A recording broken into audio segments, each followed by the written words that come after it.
జ్ఞానాన్ని మించిన నిధి లేదు, సంతోషాన్ని మించిన ధనం లేదు, శీలాన్ని మించిన సత్ప్రవర్తనను మించినటువంటి ఆభరణమే లేదు. ఎన్ని ఆభరణాలు ఉన్నా అది లేకపోతే ఇది దండగ. అంతేకాదు, లోభాచన అన్యోస్తి రిపు పృథివ్యాం. లోభం అంటే స్వార్థం.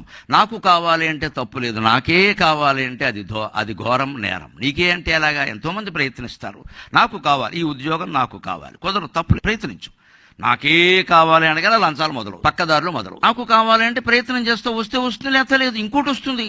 నీకు రాసి పెట్టున్నది నీకు వస్తుంది, ఎందుకంత కంగారు? మనం అనుకున్నదాన్ని అవుతాయా? మంచిది. లోభాన్ని మించిన శత్రువు లేదు, శీలాన్ని మించినటువంటి ఆభరణం లేదు, జ్ఞానాన్ని మించినటువంటి నిధి లేదు, సంతోషాన్ని మించిన ధనం లేదు. ఇది మనకి ఉత్తమ విద్య ద్వారా అందుతున్నాయి. ఉత్తమ జీవితం కోసం విద్య, ఉద్యోగం కోసం కాదు. దానికి భావశౌచ్యం ముఖ్యం. అందుకే స్కాంద పురాణంలో ఏమంటున్నాడు, నువ్వు ఎన్ని చోట్ల మునిగినా ఒకటేనయ్యా, అక్కడికి వెళ్ళలేదు, ఎక్కడికి వెళ్ళలేదు, మునగలేదని బాధపడక. వెళ్ళినంత వాళ్ళు ఏమైపోయారు, ఏమొచ్చేసింది ప్రయోజనం? వాళ్ళ మనస్సును వాళ్ళు మార్చుకుంటే మంచిదే. మార్చుకున్నప్పుడు ఎన్నిట్లో మునిగినా ఎన్నిట్లో తేలినా ఒకటి.